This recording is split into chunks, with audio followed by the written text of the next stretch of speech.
जय हिंद दोस्तों, स्वागत है आप सभी का आपके अपने परिवार द लॉजिकल साइंस में। मैं हूं आलोक सिंह आतीश और आज के इस वीडियो सेशन में हम लोग डिस्कस करने वाले हैं ग्रुप डी 2025 के लिए आरआरबी अपडेटेड क्वेश्चन के दूसरे क्लास की।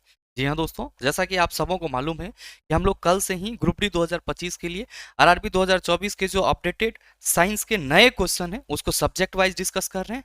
और हम लोग पहले सब्जेक्ट के रूप में बायोलॉजी की चर्चा कर रहे हैं और बायोलॉजी से संबंधित कुछ महत्वपूर्ण सवालों को हम लोगों ने कल के सेशन में डिस्कस करा था। दोस्तों आज के इस वीडियो सेशन में भी हम लोग आरआरबी के जो अपडेटेड क्वेश्चन है जो बायोलॉजी से रिलेटेड है उसी की चर्चा करेंगे। और साथ ही आपकी जानकारी के लिए बताना चाहूंगा इस सेशन का जो आपका बोर्ड सॉल्यूशन है उसका पीडीएफ कहाँ मिलेगा, ये हमारे टेलीग्राम ग्रुप से मिल जाएगा, जिसका लिंक इस वीडियो के नीचे डिस्क्रिप्शन में दिया हुआ है। या फिर मेरे मित्र आप टेलीग्राम पे जाकर के द लॉजिकल साइंस सर्च कर सकते हैं। साथ ही आप सबों को एक छोटा सा अपडेट और देना चाहूंगा कि मेरे मित्र अगर आप आगामी ग्रुप डी भर्ती परीक्षा के लिए अपने साइंस में 25/25 स्कोर करना चाहते हैं, आप चाहते हैं कि साइंस को बिल्कुल ही बेसिक लेवल से एडवांस लेवल तक किया जाए, तो मेरे मित्र आप सभी का स्वागत रहेगा इस mission 2025 group D special batch में। ध्यान में रखिएगा, इसमें कंप्लीट आपको साइंस फाउंडेशन मिलेगा, साथ ही NCERT master solution complete batch का एक्सेस रहेगा, एक्सरसाइज एग्जाम प्लस सारी चीज मेरे मित्र, थ्योरी और न्यूमेरिकल दोनों होंगे, क्लास वाइज पीडीएफ और RRB updated PYQ e book, ताकि आपको कहीं से भी कोई डाउट ना रहे। और मेरे मित्र अगर आपको इस बैच से संबंधित किसी भी तरह की अन्य जानकारी चाहिए तो आप हमारे दिए गए नंबर पे कॉल या व्हाट्सएप कर सकते हैं। आप सबों के लगातार मैसेज आ रहे थे कि गुरुजी कोर्स का फी बहुत ज्यादा है, तो मेरे मित्र आप सभी इस कूपन कोड का इस्तेमाल कर सकते हैं, आपको फी में डिस्काउंट मिल जाएगा। बहरहाल मेरे मित्र आपका जो पहला क्वेश्चन है आज के इस सेशन का, क्वेश्चन नंबर 1 आप सबों से पूछा जा रहा है, निम्नलिखित में से किस जीव में विखंडन द्वारा यानी कि आपका जो फिजन प्रोसेस होता है विखंडन द्वारा अलैंगिक प्रजनन नहीं होता है। ऑप्शन है लिस्मानिया, फिर है प्लाज्मोडियम, फिर है आपका अमीबा और फिर है आपका केचुआ। सवाल आपसे यह करा जा रहा है कि इन चारों में से कौन सा ऐसा जीव है जिसमें विखंडन द्वारा अलैंगिक प्रजनन नहीं होता है। तो आप सभी कहेंगे कि गुरुजी यहाँ जो केचुआ दिख रहा है इसमें हम कह सकते हैं कि इसमें जो है अलैंगिक प्रजनन की प्रक्रिया नहीं होगी, और सही आंसर हमारा ऑप्शन नंबर सी हो जाएगा। अब आपके मन में आएगा कि गुरुजी पहला चर्चा तो यहाँ पे अलैंगिक प्रजनन की जा रही है, तो ये बता दो ये क्या होता है। मेरे मित्र ध्यान में रखना कि जब हम लोग अलैंगिक जनन की बात करते हैं तो इसी को इंग्लिश में असेक्सुअल रिप्रोडक्शन कहते हैं। Such a type of reproduction in which a requirement of only one parents, मतलब रिप्रोडक्शन की ऐसी प्रक्रिया जिसमें केवल और केवल एक पेरेंट्स की जरूरत होती है, वो हमारा क्या कहलाता है, असेक्सुअल रिप्रोडक्शन कहलाता है। अब असेक्सुअल रिप्रोडक्शन में आप सभी अगर बढ़िया तरीके से इसके प्रकार को समझने की कोशिश करेंगे तो इसके कई प्रकार हैं, जिसमें आपका पहला प्रकार क्या है, तो सर पहला प्रकार है आपका विखंडन। पहला क्या है आपका विखंडन। फिर मेरे मित्र आपका क्या है खंडन। उसके बाद क्या हो जाता है सर वेजिटेटिव प्रोपेगेशन। क्या हो जाता है वेजिटेटिव प्रोपेगेशन। और उसके बाद मेरे मित्र क्या हो जाता है, तो आप सभी ध्यान में रखना, बर्डिंग हो जाता है। फिर आपका क्या हो जाता है रीजेनरेशन हो जाता है। क्या हो जाता है रीजेनरेशन, जिसको हम लोग क्या कहते हैं पुनर्जनन कहते हैं। और फिर मेरे मित्र स्पोर फॉर्मेशन भी होता है। क्या होता है स्पोर फॉर्मेशन भी होता है। और ये सब के सब क्या हैं, आप कहेंगे गुरुजी ये सब के सब असेक्सुअल रिप्रोडक्शन के टाइप हैं। अब ध्यान रखिएगा, इसमें से जब हम विखंडन की बात करते हैं तो अकॉर्डिंग टू एनसीईआरटी क्या कहते हैं, हम सभी कहते हैं कि गुरुजी विखंडन की प्रक्रिया में एक कोशिक जीवों में कोशिका विभाजन जो है वो अब कोशिका विभाजन अथवा विखंडन द्वारा नए जीवों की उत्पत्ति होती है। अगर हम यूनिसेलुलर ऑर्गेनिज्म की बात कर रहे हैं, जैसे कि अमीबा की बात कर लें, पैरामेसियम की बात कर लें, या फिर हम प्लाज्मोडियम की बात कर लें, या फिर हम लोग लेशमैनिया की बात कर लें, ये सब के सब आप कहेंगे गुरुजी एक कोशिक जीव में आएंगे। तो एक कोशिक जीवों में जो आपका जनन की प्रक्रिया होगी वो किसके थ्रू, आप सभी याद रखेंगे विखंडन के थ्रू। किसके थ्रू, विखंडन के थ्रू। अब ध्यान दीजिएगा, कहा जा रहा है कि विखंडन के अनेक तरीके प्रेक्षित किए गए हैं। विखंडन के क्या होते हैं, कई तरीके होते हैं। अब ध्यान रखेंगे कि अनेक जीवाणु तथा प्रोटोजोआ की कोशिका विभाजन द्वारा सामान्यतः दो बराबर भागों में विभक्त हो जाती है।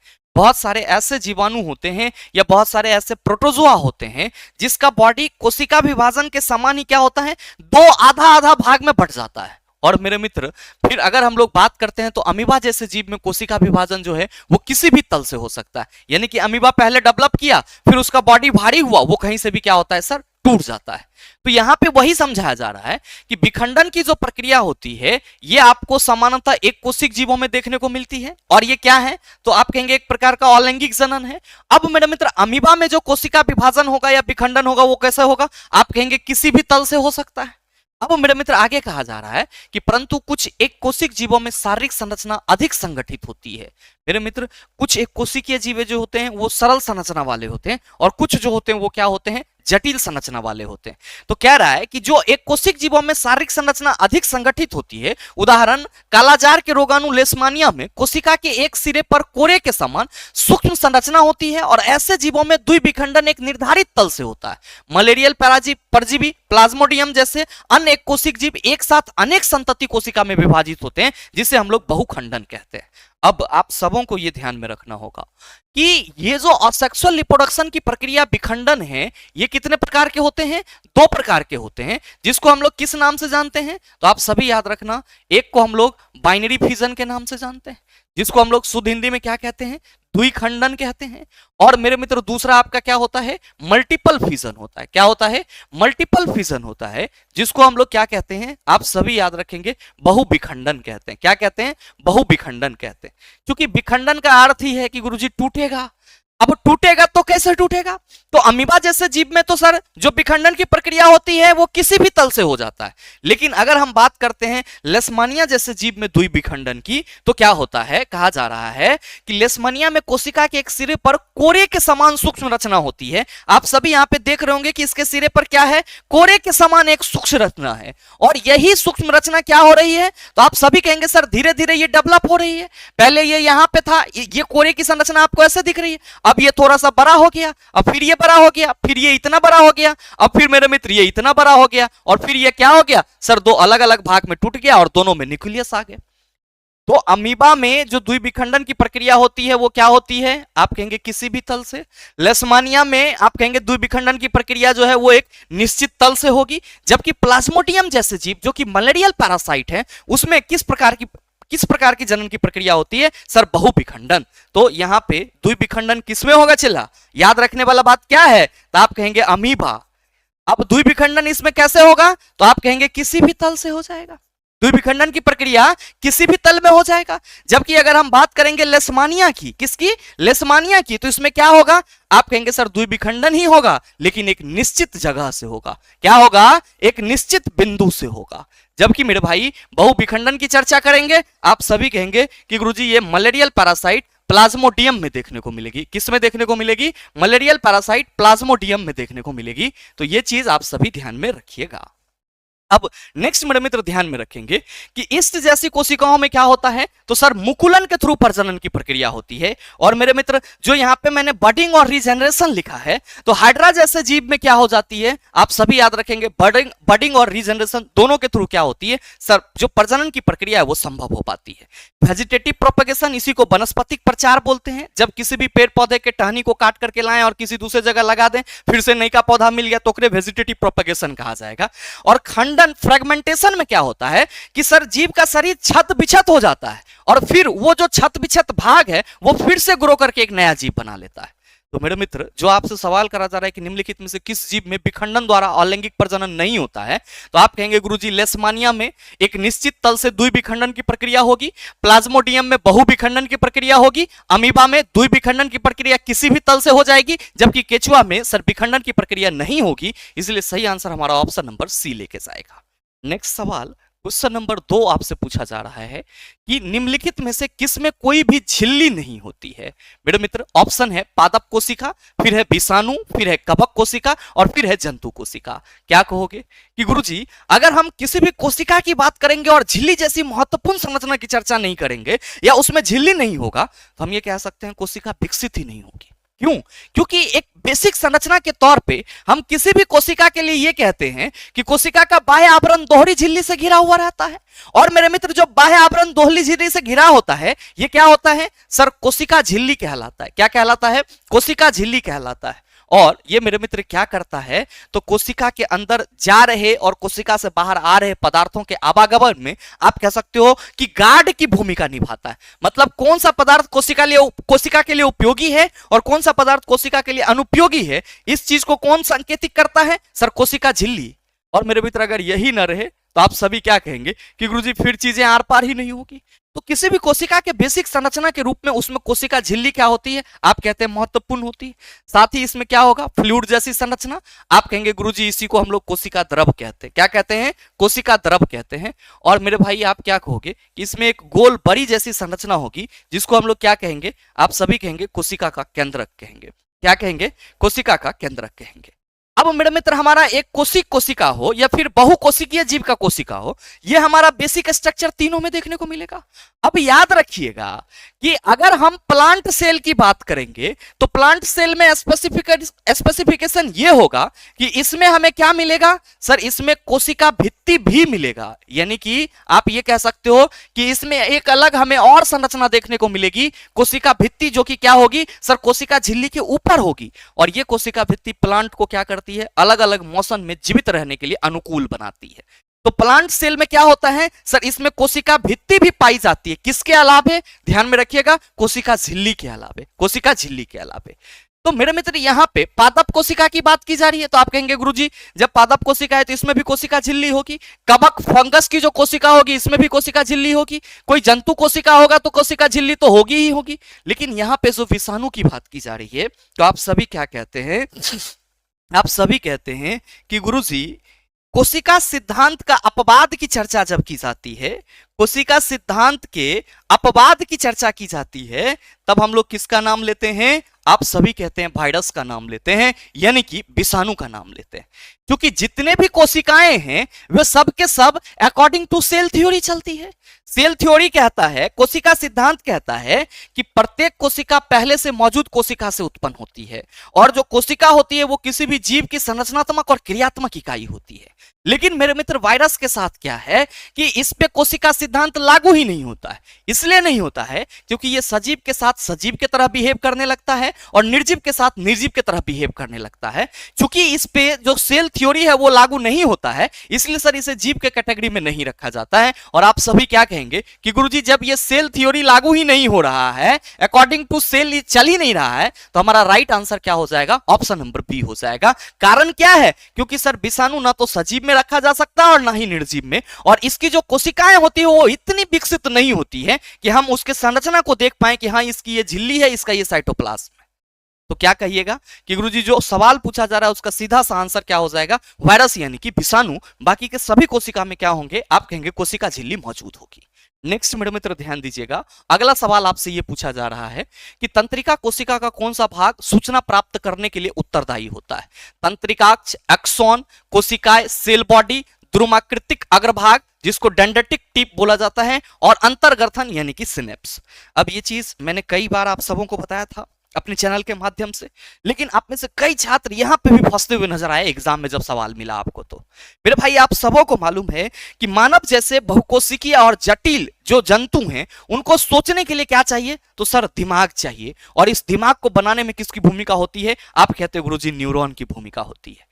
मेरे मित्र आपको यह ध्यान में रखना होगा कि हमारे बॉडी के सारे ऑर्गन प्रॉपर तरीके से फंक्शन कर ही नहीं सकते हैं जब तक कि सभी अंगों के बीच में एक कह सकते हो मतलब समन्वय ना हो, एक कह सकते हो कोऑर्डिनेशन ना हो।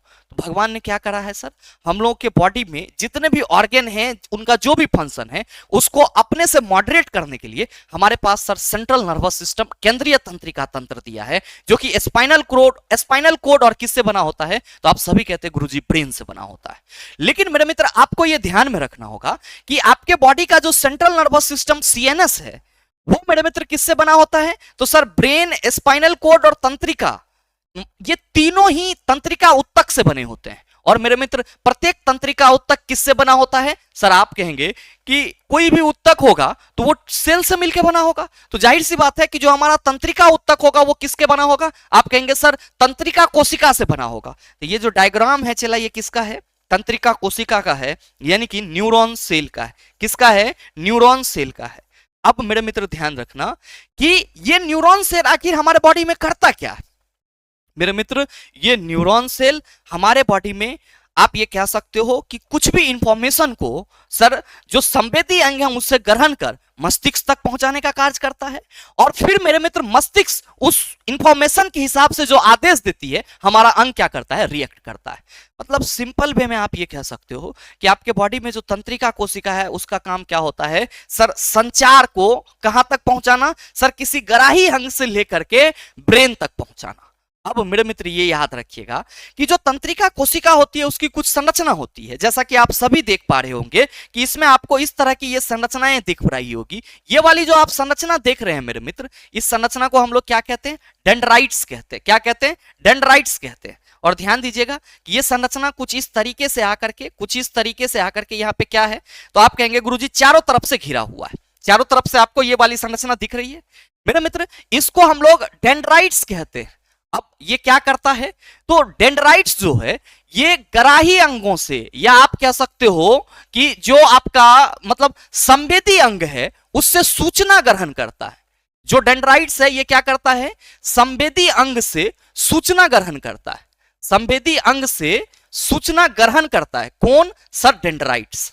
अब मेरे मित्र ध्यान रखना कि डेंड्राइट्स के द्वारा जब ग्रहण की जाती है किसी संवेदी अंग से सूचना को, तो वो सूचना कहां आती है सर, वो सूचना इस सेल बॉडी में आती है जिसको हम लोग साइटोस्टोम भी कहते हैं। और ये पूरी संरचना जो आप देख रहे हैं, ये पूरी संरचना जो गोलाकार आप देख रहे हैं चिल्ला, इसको सेल बॉडी बोला जाता है। क्या बोला जाता है, सेल बॉडी बोला जाता है। और मेरे मित्र यहां पे जो आपका इंफॉर्मेशन होता है वो किस में बदल जाता है, इलेक्ट्रिकल इंपल्स में बदल जाता है। यहां पे सेल बॉडी में जो सूचना है वो किस में बदल जाता है, सूचना आवेग में बदल जाता है। सूचना किस में बदल जाता है, आवेग में बदल जाता है। और मेरे मित्र आप सभी ध्यान में रखना कि अब ये जो सूचना इस साइटोस्टोम में आवेग में बदला है वो सूचना कैसे ट्रांसफर होगी, तो ये जो आप एक बड़ी सी संरचना देख रहे हैं, ये जो आप एक बड़ी सी संरचना देख रहे हैं, इस बड़ी सी संरचना को हम लोग क्या कहते हैं मेरे मित्र, एक्सॉन कहते हैं। और इसी एक्सॉन के थ्रू जो सूचना होती है वो क्या होती है,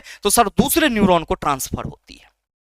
तो जो न्यूरॉन का पूरा स्ट्रक्चर है उसमें डेंड्राइट क्या करता है, संवेदी अंग से सूचना ग्रहण करता है और वो सूचना सेल बॉडी में क्या होता है, आवेग में बदल जाता है। अब वो आवेग एक्सॉन के थ्रू क्या होता है, आप कहते हैं सर दूसरे न्यूरॉन को ट्रांसफर होता है और वो कहां जाता है सर, हमारे सीधे ब्रेन में जाता है। मेरे मित्र याद रखिएगा आप सभी कि दो एक्सॉन के बीच में जो आपको खाली गैप दिख रहा है, ये गैप क्या कहलाता है, नोड ऑफ रेनबियर कहलाता है। क्या कहलाता है, नोड ऑफ रेनबियर कहलाता है। और मेरे मित्र इसमें क्या होते हैं, आप सभी याद रखेंगे, स्वान सेल होते हैं। और ये ऊपर वाला लेयर क्या है, माइलिन शीथ, जो क्या करता है आप सभी ध्यान में रखना, जो एक्सॉन है उसकी रक्षा करता है। और साथ ही मेरे मित्र आपका जो न्यूरॉन होता है इसमें क्या होता है, आप कहेंगे गुरुजी केंद्रक यानी कि न्यूक्लियस भी होता है। तो जो आपसे सवाल करा जा रहा है कि तंत्रिका तंत्र का कौन सा भाग सूचनाएं प्राप्त करने के लिए उत्तरदायी है, सूचना प्राप्त करने के लिए उत्तरदायी है, सूचना भेजने के लिए उत्तरदायी पूछता तो आंसर कुछ और होता। सूचना प्राप्त करनी है तो आप सभी कहेंगे सूचना प्राप्त तो डेंड्राइट्स के थ्रू होगा, तो सही आंसर ऑप्शन नंबर सी हो जाएगा। कौन सा भाग सूचनाएं भेजने के लिए उत्तरदायी है, तब हम लोग कहते हैं गुरुजी एक्सॉन। अब आप सभी कहेंगे कि गुरुजी सेल बॉडी, डेंड्राइट और एक्सॉन तो हम समझ गए, लेकिन ये सिनेप्स क्या होता है। मेरे मित्र आप देख रहे हैं कि यहां पे इस न्यूरॉन का ये क्या है, एक्सॉन टर्मिनल है। अब ये जो एक्सॉन टर्मिनल है, ये अगर किसी दूसरे न्यूरॉन, अगर मान लो कि यहां पे ये हमारा कोई एक अलग न्यूरॉन है, ये हमारा क्या है, एक अलग न्यूरॉन है, तो मेरे मित्र किसी न्यूरॉन के एक्सॉन टर्मिनल का दूसरे न्यूरॉन के डेंड्राइट से जुड़ना या दूसरे न्यूरॉन के डेंड्राइट्स वाले जगह पे जुड़ने की जो आपका स्पेस है, इसी को हम लोग क्या कहते हैं, सिनेप्स कहते हैं, क्या यानी कि अंतर्गठन कहते हैं। और यहां पे क्या होता है सर, इस न्यूरॉन के द्वारा जो आवेग होगा इस न्यूरॉन को ट्रांसफर किया जाएगा। तो उम्मीद करते हैं ये सवाल आप सभी समझ पाए होंगे। अगला क्वेश्चन नंबर 4 आपसे पूछा जा रहा है कि अदर देन नर्वस सिस्टम, मतलब नर्वस सिस्टम के अलावे which other system help in control and coordination in our body, इनमें से कौन सा जो हमारा अंग है वो हमारे बॉडी में कंट्रोल एंड कोऑर्डिनेशन में मुख्य भूमिका निभाता है। मेरे मित्र whenever we discuss about control and coordination, जब कभी भी कहीं पे भी चर्चा करेंगे हम लोग किसकी, नियंत्रण एवं समन्वय की। किसकी चर्चा करेंगे, नियंत्रण एवं समन्वय की। तो आप सभी को यह ध्यान में रखना होगा, आप सभी को यह ध्यान में रखना होगा कि जितने भी जीव हैं उनका बॉडी प्रॉपर तरीके से फंक्शनाइज हो रहा है, किसके वजह से? कंट्रोल एंड कोऑर्डिनेशन की वजह से। और जितने भी बहुकोशिकीय जीव हैं, खास करके मानव जैसे जीव में जो कंट्रोल एंड कोऑर्डिनेशन की प्रक्रिया होती है, ये दो तरीके से होता है। एक तो आपका तंत्रिका तंत्र है कंट्रोल एंड कोऑर्डिनेशन के लिए, और दूसरा क्या है? तो आप सभी ध्यान में रखेंगे सर, इसमें रासायनिक समन्वय भी होता है। क्या होता है? रासायनिक समन्वय भी होता है। और ये जो रासायनिक समन्वय होता है वो किसके वजह से? सर जी, हार्मोन के वजह से। किसके वजह से? हार्मोन के वजह से। और ये हार्मोन स्रावित कहां से होता है? आप सभी कहते हैं गुरुजी ये हार्मोन इंडोक्राइन सिस्टम से स्रावित होता है। कहां से स्रावित होता है? इंडोक्राइन सिस्टम से स्रावित होता है। तो जाहिर सी बात है कि हमारे बॉडी में नर्वस सिस्टम, तंत्रिका तंत्र के अलावे जो हमारा इंडोक्राइन अंतःस्रावी ग्रंथि होगा, वो भी क्या करेगा? कंट्रोल एंड कोऑर्डिनेशन में मुख्य भूमिका निभाएगा। तो सही answer of this question is option number D. Digestive system आप कहेंगे पाचन करेगा ये, और रिस्पिरेटरी सिस्टम आप कहेंगे गुरुजी इसके थ्रू श्वसन होगा, और एक्सक्रेटरी सिस्टम आप कहेंगे गुरुजी इसके थ्रू जो है वो उत्सर्जन की प्रक्रिया होगी। तो मेरे ख्याल से ये क्वेश्चन आपका क्लियर हो पाया होगा। बहरहाल अगला सवाल आपके सामने है, क्वेश्चन नंबर 5 कि निम्न में से क्या पौधे में रक्षित आंतरिक ऊर्जा की तरह कार्य करता है? याद रखिएगा, प्रकाश संश्लेषण प्रक्रिया के द्वारा जो पौधा मिट्टी से जल और वायुमंडल से कार्बन डाइऑक्साइड लेकर के सूर्य प्रकाश की उपस्थिति में अपना भोजन ग्लूकोज बनाता है, उस संपूर्ण ग्लूकोज का उपयोग पौधा नहीं कर पाता है। वो अपने जरूरत के बराबर ही ग्लूकोज का उपयोग कर पाता है, और पौधे द्वारा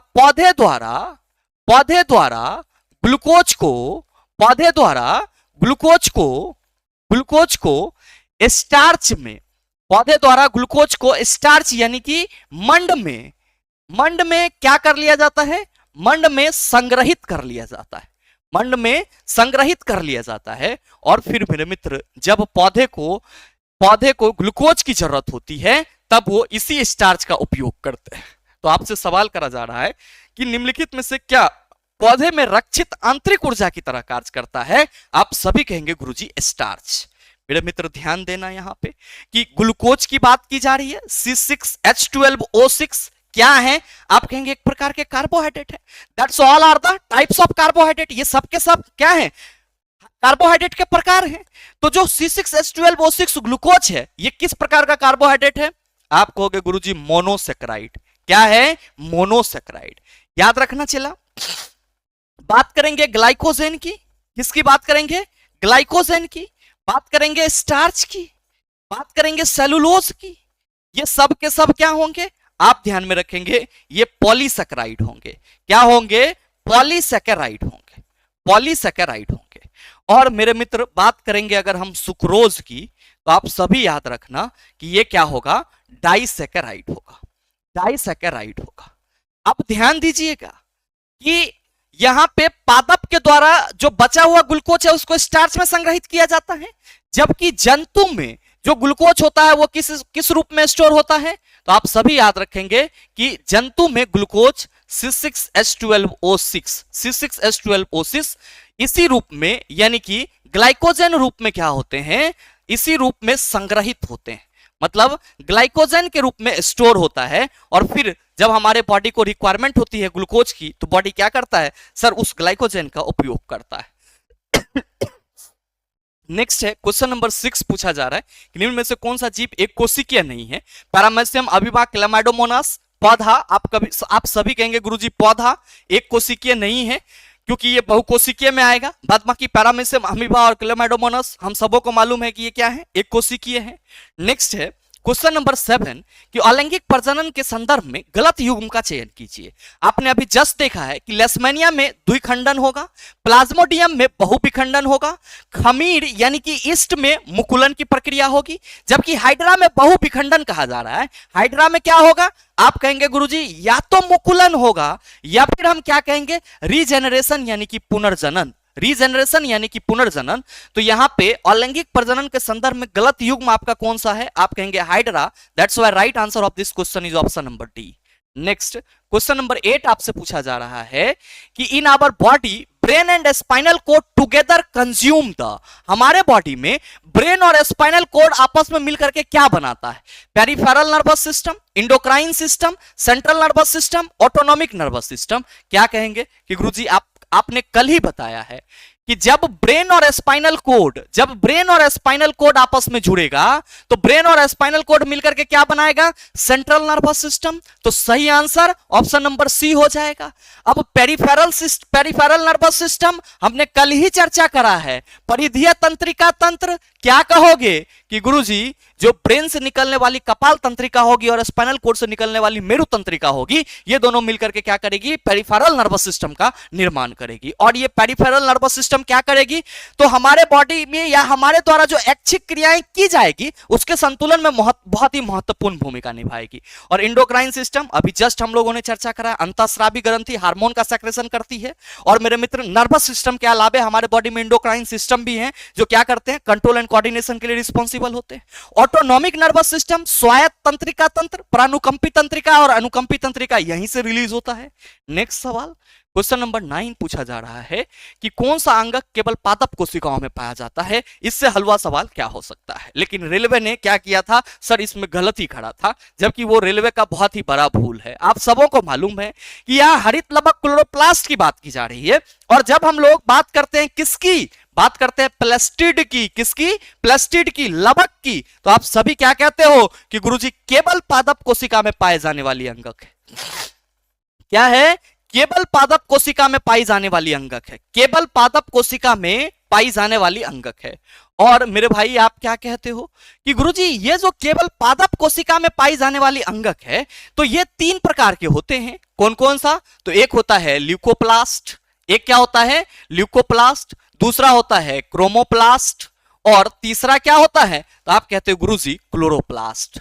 अब मेरे मित्र आप सभी ध्यान में रखना कि ल्यूकोप्लास्ट का कलर आप कहते हैं सर व्हाइट होता है, क्रोमोप्लास्ट रंगीन होता है, और क्लोरोप्लास्ट आप कहते हैं गुरुजी इसी में क्लोरोफिल होता है और क्लोरोफिल के वजह से इसका कलर हरा होता है। और मेरे मित्र ये क्लोरोप्लास्ट जो है ये क्या है, तो आप सभी कहेंगे पौधे को भोजन बनाने वाला अंगक है, यानी कि आप कह सकते हो प्रकाश संश्लेषी अंगक है क्लोरोप्लास्ट, जहां पे क्या होती है सर, प्रकाश संश्लेषण की प्रक्रिया संपन्न होती है। तो जाहिर सी बात है कि जो हमारा हरित लवक है ये केवल और केवल हमें कहां मिलेगा, पादप कोशिका में, इसीलिए सही आंसर ऑप्शन नंबर ए हो जाएगा। जबकि केंद्रक तो हमें पादप कोशिका और जंतु कोशिका दोनों में मिलेगा, सूत्रकणिका यानी कि माइटोकॉन्ड्रिया भी हमें दोनों जगह मिलेगा। और मेरे मित्र लाइसोसोम की चर्चा करेंगे तो आप सभी कहेंगे गुरुजी suicidal bag of the cell कहलाता है।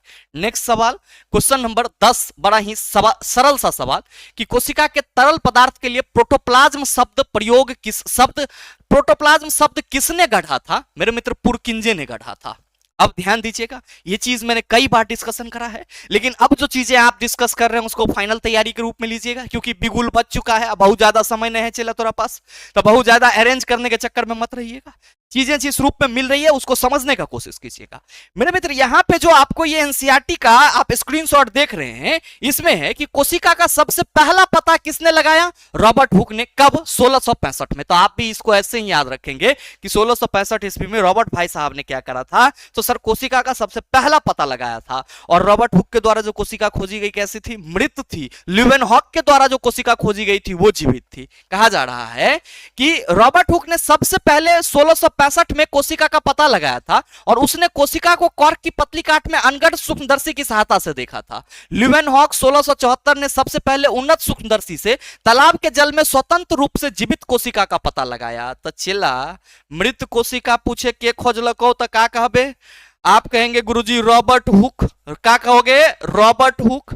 अच्छा, जीवित कोशिका पूछेगा तो क्या कहोगे, चिल्ला जीवित कोशिका, तो आप कहोगे गुरुजी जीवित कोशिका जो है वो ल्यूवेनहॉक ने डिस्कवर किया। अच्छा, ये 1665 में, ये कब किया, 1674 में। अब ध्यान देना कि 1831 में रॉबर्ट ब्राउन ने क्या करा, कोशिका के अंदर केंद्रक का पता लगाया। तो मेरे भाई कोशिका के केंद्रक की खोज किसने करा, आप सभी कहेंगे गुरुजी रॉबर्ट ब्राउन ने करा। किसने, रॉबर्ट ब्राउन ने। कब करा सर, 1831 में करा। अब ध्यान दीजिएगा कि जेई पुरकिंजे ने 1839 में कोशिका में स्थित तरल जैविक पदार्थ को जीवद्रव का नाम दिया। तो यहां पे जीवद्रव नाम दिया गया किसके द्वारा, आप सभी कहेंगे गुरुजी पुरकिंजे के द्वारा। किसके द्वारा, पुरकिंजे के द्वारा। अब नेक्स्ट ध्यान दीजिएगा कि जो आपका स्लाइडेन और स्वान नामक वैज्ञानिक था, इन्होंने क्या करा, तो सर स्लाइडेन और स्वान ने मिलकर के कोशिका सिद्धांत प्रतिपादित करा, और मेरे मित्र जो वर्चो थे, इन्होंने कोशिका सिद्धांत को और आगे बढ़ाया। तो अगर आपसे यह सवाल कर लिया जाए कि निम्न में से किस दो वैज्ञानिक ने कोशिका सिद्धांत के विषय में बताया, तो आप सभी क्या कहेंगे, स्लाइडन और स्वान ने कोशिका सिद्धांत के विषय में बताया। और प्रत्येक कोशिका पहले से मौजूद कोशिका से उत्पन्न होती है, यह बात किसने बताया था, आप सभी याद रखेंगे, वर्चो ने बताया था। किसने, वर्चो ने। तो जो सवाल है कि कोशिका के तरल पदार्थ के लिए प्रोटोप्लाज्म शब्द किसने गढ़ा, पुरकिंजे, रॉबर्ट ब्राउन, केंद्रक की खोज की। वर्चो ने क्या बताया कि प्रत्येक कोशिका पहले से मौजूद कोशिका से उत्पन्न होती है, यानी कि कोशिका विभाजन का कंसेप्ट दिया। रॉबर्ट हुक ने मृत कोशिका की खोज की। अगला देख लो, क्वेश्चन नंबर 11 आपसे पूछा जा रहा है कि कौन सा कोशिकांग कोशिका द्रव के विभिन्न क्षेत्रों में पदार्थों के परिवहन के लिए एक चैनल के रूप में कार्य करता है। आप सभी को मैंने कल के सेशन में बताया है कि जो कोशिका के अंदर इंडोप्लाज्मिक रेटिकुलम ईआर होती है, ये सर कोशिका के अंदर उपयोगी पदार्थों को एक जगह से दूसरी जगह पहुंचाने के लिए चैनल का कार्य करती है। और ये कितने प्रकार के होते हैं, सर 2 प्रकार के होते हैं, RER और साथ ही साथ SER, जिसको हम लोग रफ इंडोप्लाज्मिक रेटिकुलम और स्मूथ इंडोप्लाज्मिक रेटिकुलम कहते हैं। तो सवाल है कि कोशिकांग कोशिका द्रव के विभिन्न क्षेत्रों में पदार्थों के परिवहन के लिए एक चैनल के रूप में कार्य करता है। आप कहेंगे अंतःपर्दा जालिका, हरितलवक प्रकाश संश्लेषी अंगक है, सूत्रकणिका mitochondria power house of the cell, लयनकाय lysosome suicidal bag of the cell. मेरे मित्र अगला सवाल आपसे पूछा जा रहा है कि रक्त शरीर के शेष भागों से कार्बन डाइऑक्साइड डैश में छोड़ने के लिए लाता है, ग्रसिका, कुपिका, अमाशय, आंत। बहुत सारे मित्र को इसमें कंफ्यूजन है। मेरे मित्र ध्यान दीजिएगा कि यह सवाल आपको एनसीईआरटी की लाइन से उठाया गया है, और यह लाइन है आपका श्वसन। आप सभी को मालूम है कि आपके फेफड़ा में क्या होगा, आप सभी कहेंगे सर श्वसन श्वसनिकाएं होगी, जिसमें हमें इस तरह से गुब्बारे जैसी संरचना दिखाई पड़ेगी, और इसी को एल्वियोली यानी कि कुपिका कहते हैं। अब मेरे मित्र ध्यान देंगे, कहा जा रहा है कि वायु शरीर के अंदर नासा द्वार द्वारा जाती है, यानी कि नाक के द्वारा जाती है। अब नासा द्वार द्वारा जाने वाली वायु मार्ग में उपस्थित महीन बाल द्वारा निस्पंदित हो जाती है। मेरे मित्र नाक में जो बाल होता है, और आपने मुहावरा भी पढ़ा होगा, नाक का बाल होना मतलब बहुत प्यारा होना, खाली अब खींच लोगे तो घाव हो जाएगा। नाक में बाल ही क्यों दिया गया है, इसलिए दिया गया है ताकि आप जो हवा लेंगे अपने अंदर वो क्या हो पाए, फिल्टर हो पाए। तो वही कहा जा रहा है कि वायु शरीर के अंदर नासा द्वार द्वारा जाती है, और नासा द्वार द्वारा जाने वाली वायु मार्ग में उपस्थित महीन बाल क्या करती है, सर उसको निस्पंदित करती है, जिससे शरीर में जाने वाली वायु, धूल तथा दूसरी अशुद्धि क्या हो जाती है, सर वहीं पे बाल में अटका हुआ रह जाता है। फिर कह रहे हैं कि इस मार्ग में श्लेष्मा की परत होती है, जो इस प्रक्रम में सहायक होती है। यहां से वायु कंठ द्वार फुफ्फुस में प्रवाहित होती है, और कंठ में उपास्थि के बलय होते हैं, जो सुनिश्चित करता है कि वायु मार्ग हमारा क्या हो सर, निपतित न हो, यानी कि चिपके न। आप सभी देख रहे होंगे, इसको हम लोग क्या कहते हैं सर, ट्रैकिया यानी कि श्वास नली कहते हैं। अब जैसे ही वायु यहां आया मेरे मित्र, एक इधर जाएगा और एक इधर जाएगा। अब कहा जा रहा है कि फुफ्फुस के अंदर मार्ग छोटी और छोटी नलिकाओं में विभाजित हो जाता है, जो अंत में गुब्बारे जैसी रचना में अंतर्कृत हो जाते हैं, और इस गुब्बारे जैसी रचना को सर एल्वियोली यानी कि कुपिका कहा जाता है। मेरे मित्र ध्यान देंगे, कुपिका एक सतह उपलब्ध करवाती है, जिससे गैसों का विनिमय, जो गैसों का एक्सचेंज है, वो क्या हो जाता है, आसान हो जाता है। अब मेरे मित्र कहा जा रहा है कि कुपिका के भीतर में रुधिर वाहिकाओं का विस्तरणी जाल होता है, यानी कि इस एल्वियोली के अंदर में आपको बहुत सारे ब्लड वेसल्स का क्या मिलेगा, एक जाल सा मिलेगा। अब मेरे मित्र क्या कहा जा रहा है कि जैसा हम प्रारंभिक वर्षों में देख चुके हैं कि जब हम श्वास अंदर लेते हैं तो हमारी पसलियां ऊपर उठती है और हमारा डायफ्राम चपटा हो जाता है, इसके परिणाम स्वरूप वक्ष गुहिका बड़ी हो जाती है। इस कारण वायु फुफ्फुस के अंदर चूस ली जाती है और विस्तृत कुपिकाओं को भर लेती है, और रुधिर शेष शरीर से कार्बन डाइऑक्साइड कुपिकाओं में छोड़ने के लिए लाता है। मतलब क्या हुआ कि मेरे मित्र, जब हम सांस लेते हैं तो हमारी पसली क्या होती है सर, उठ जाती है, डायफ्राम हमारा नीचे वाला चपटा हो जाता है, जिसके परिणाम स्वरूप जो हमारा वक्ष गुहा है वो क्या होती है, बड़ी हो जाती है, और इस कारण वायु फुफ्फुस के अंदर क्या होती है, भर जाती है। अब जो विस्तृत कुपिकाएं हैं वो भी भर जाएगी, क्योंकि ये कुपिका इसी से संपर्कित है। अब मेरे मित्र, जो ब्लड है वो पूरे शरीर से क्या करती है, कार्बन डाइऑक्साइड को कुपिका में छोड़ने के लिए लाता है। मतलब पूरे शरीर से क्या करता है सर, कार्बन डाइऑक्साइड को कहां लाता है, कुपिका में छोड़ने के लिए लाता है। तो मेरे मित्र सवाल है कि रक्त शरीर के शेष भागों से कार्बन डाइऑक्साइड डैश में छोड़ने के लिए लाता है। आप सभी कहेंगे गुरुजी कुपिका में छोड़ने के लिए लाता है। ग्रसिका क्या होगा? आप कहेंगे गुरुजी ग्रास नली, जिसके थ्रू भोजन क्या होता है हमारे बॉडी के अंदर जाता है। अमाशय, तो आप कहेंगे भोजन का पाचन तो ऐसे मुंह से ही शुरू हो जाता है। दूसरा जो आपका मतलब गैस्ट्रिक जूस के सहारे भोजन का पाचन होता है वो अमाशय में होता है। और आंत, आप सभी कहेंगे दो प्रकार के होंगे, छोटी आंत और बड़ी आंत। शाकाहारी में छोटी आंत की लंबाई आप कहेंगे मांसाहारी की अपेक्षा अधिक बड़ी होगी। नेक्स्ट है निम्नलिखित में से कौन सा जीव मुकुलन द्वारा प्रजनन कर सकता है? मेरे मित्र आप सभी क्या कहेंगे? गुरुजी अभी आपने लिखा है इसी सेशन में कि हाइड्रा जो है वो मुकुलन द्वारा प्रजनन कर सकता है, तो सही आंसर हमारा ऑप्शन नंबर बी हो जाएगा। नेक्स्ट है कि जाइलम उत्तक के कौन से तत्व परस्पर जल संवाहक चैनल बनाते हैं? केवल वाहिका, वाहिका और जाइलम रेशे, वाहिनिकाएं और जाइलम रेशे, वाहिका और वाहिनिकाएं। मेरे मित्र याद रखिएगा, अगर हम लोग बात करेंगे पादप के जटिल अस्थायी उत्तक की पादप के जटिल अस्थायी उत्तक की, तो ये कौन कौन से हैं? आप सभी याद रखेंगे जाइलम और साथ में मेरे मित्र फ्लोएम। जाइलम के द्वारा जल का संवहन होता है और फ्लोएम के द्वारा भोजन और हार्मोन का संवहन होता है। मेरे मित्र क्या कहा जा रहा है यहां पे ध्यान से समझिएगा कि अन्य प्रकार के अस्थायी उत्तक को जटिल उत्तक कहते हैं, जो सरल अस्थायी उत्तक नहीं है, जिसमें मेरे मित्र कौन आ जाता है? जाइलम और फ्लोएम आता है। और ये दोनों मिलकर के क्या करते हैं प्लांट में? तो सर संवहन बंडल का निर्माण करते हैं और इसीलिए इसको हम लोग संवहन उत्तक भी कहते हैं। अब ध्यान दीजिएगा कि जो जाइलम होती है उसकी अपनी संरचना होती है, जो कि आप सभी देख पा रहे होंगे, और ये आपका क्या है? फ्लोएम की संरचना है। तो जाइलम के संरचना में आपको क्या दिखेगा? सर ट्रैकिड दिखेगा। क्या दिखेगा? ट्रैकिड, जिसको हम लोग वाहिनिका कहते हैं। और फिर क्या दिखेगा? सर जाइलम वेसल्स, जिसको हम लोग वाहिका कहते हैं। और फिर मेरे मित्र जाइलम पैरेन्काइमा दिखेगा और साथ ही साथ जाइलम फाइबर दिखेगा। याद रखिएगा यहां पे एनसीईआरटी कह रही है कि ट्रैकिड एवं वाहिका की कोशिका भित्ति मोटी होती है, यानी कि इसकी और इसकी, ट्रैकिड और वाहिका की कोशिका भित्ति मोटी होती है और इनमें कई परिपक्व क्या होते हैं? कोशिकाएं मृत होती है। ट्रैकिड और वाहिकाओं की संरचना नलिकार होती है और इनके द्वारा पानी और खनिज लवण का ऊर्ध्वाधर संवहन होता है। तो सवाल आपसे पूछा जा रहा है कि जाइलम उत्तक के कौन से तत्व परस्पर जल संवाहक चैनल बनाते हैं? तो मेरे मित्र जाइलम उत्तक जो है उसके महत्वपूर्ण भाग के रूप में ट्रैकिड, वाहिका और जाइलम पैरेन्काइमा है और जाइलम फाइबर है। अब जो ट्रैकिड और वाहिका है, यानी कि जो जाइलम वाहिनिकाएं और वाहिका है, ये दोनों मिलकर के क्या करती है? क्योंकि ये नलिकाकार संरचना होती है, तो ये पानी और खनिज लवण का ऊर्ध्वाधर संवहन करती है। तो मेरे मित्र हम लोग से जो सवाल पूछा जा रहा है कि जाइलम उत्तक के कौन सा तत्व परस्पर जाइलम संवाहक चैनल बनाते हैं, आप सभी कहेंगे गुरुजी वाहिका और वाहिनिकाएं।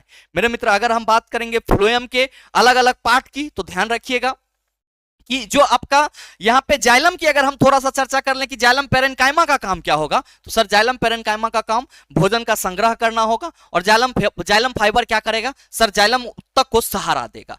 फ्लोएम में 5 प्रकार के अवयव मिलेंगे। सीव ट्यूब, यानी कि चालनी नलिका, चालनी कोशिका, साथी कोशिका, फ्लोएम पैरेन्काइमा और फ्लोएम रेशा। ध्यान रखिएगा चालनी नलिका छिद्रित भित्ति वाली तथा नलिकाकार कोशिका होती है और फ्लोएम पत्तियों से भोजन को पौधे के विभिन्न भागों तक पहुंचाता है।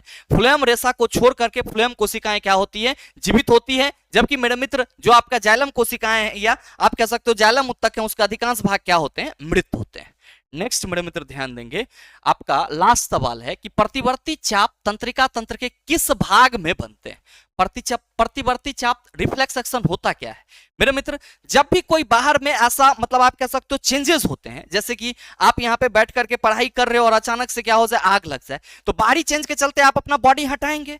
तो मेरे मित्र इसी तरीके से यहाँ पे कहा जा रहा है कि जब हम किसी गर्म वस्तु को छूते हैं या ठंडा वस्तु को छूते हैं तो हमारा बॉडी रिएक्ट करता है कि बहुत गर्म है, या कोई गर्म वस्तु है तो वहां से हम तुरंत हाथ हटा लेते हैं। तो किसी भी एक्शन के प्रति जो हम लोग प्रतिक्रिया देते हैं उसको क्या बोलते हैं? सर रिफ्लेक्स एक्शन, यानी कि प्रतिवर्ती क्रिया बोलते हैं। और मेरे मित्र याद रखिएगा कि प्रतिवर्ती चाप कहां बनते हैं? सर मेरुरज्जु में बनते हैं और आगत सूचनाएं कहां तक जाती है? मस्तिष्क तक जाती है। तो जो सवाल है कि प्रतिवर्ती चाप तंत्रिका तंत्र के किस भाग में बनते हैं, आप कहेंगे सर मेरुरज्जु में बनते हैं। मेरे मित्र ध्यान दीजिएगा कि यहां पे ये समझाया जा रहा है आपको कि शरीर की डिजाइन कह रहा है कि हम किसी गर्म वस्तु को छुएं और हमें यह सब करना पड़े तो इसमें काफी समय लगेगा और हमें जलन महसूस करेगी। शरीर की डिजाइन किस तरह इस समस्या का हल करती है? उष्मा के संवेदना के बारे में सोचने की अपेक्षा जो तंत्रिकाएं उष्मा का पता लगाती है उन्हें उन तंत्रिकाओं से जोड़ा जाता है जो पेशियों को गति करती है, जो प्रक्रम आगम संकेतों का पता लगाने तथा तदनुसार निर्गम क्रिया को निर्गत करने का कार्य करता है और अतिशीघ्र पूरा हो जाता है। आमतौर पर इस तरह के संबंधन को प्रतिवर्ती चाप कहते हैं। मतलब क्या हुआ कि कोई भी चीज, मान लो यहाँ पे उष्मा है, ये गर्मी लग रहा था, हम हटाएंगे। अब ध्यान देना यहाँ पे कि ये जो आपका रिफ्लेक्स एक्शन होता है ये बनता आपका कहां है? मेरुरज्जु में। लेकिन पूरी प्रोसीजर क्या होती है? तो सर पूरी प्रोसीजर सेंसरी नर्व और मोटर नर्व की वजह से होती है।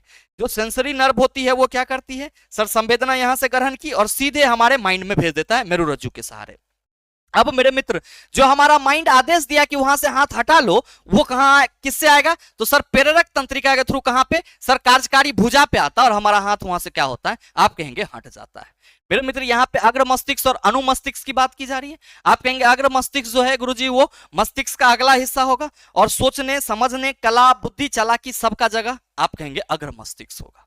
तो ये मेरे मित्र आपका आज के इस सेशन में टोटल 15 क्वेश्चन थे जो कि आपके एएलपी 2024 परीक्षा में पूछे गए थे। और अब जो आपका सवाल पूछा जा रहा है मेरे मित्र वो बिल्कुल ही पैटर्न चेंज है। एनसीईआरटी के लाइन बाय लाइन डिस्कशन से क्वेश्चन आपको देखने को मिल रहे हैं और ये सेशन हमारा करने का पर्पस ही है कि मेरे मित्र एनसीईआरटी के मर्म को समझ पाओ, एनसीईआरटी कैसे पढ़ा जाता है इसको समझ पाओ। तो उम्मीद करते हैं कि आप हमारी बातों को समझ पाए होंगे और साथ ही ये वीडियो आप सबों को अच्छा लगा होगा। अगर आपको वीडियो अच्छा लगा तो वीडियो को लाइक कीजिएगा, ज्यादा से ज्यादा अपने दोस्तों के साथ शेयर कीजिएगा और अगर आप चैनल पे नए हैं तो सब्सक्राइब करके बेल आइकन दबा लीजिएगा ताकि इस तरह के एग्जाम रिलेवेंट वीडियो का नोटिफिकेशन सबसे पहले आपके पास पहुंचे और आप उसको सबसे पहले देख पाओ। मिलते हैं फिर अगले सेशन में, तब तक के लिए best of luck. Thank you, have a nice day.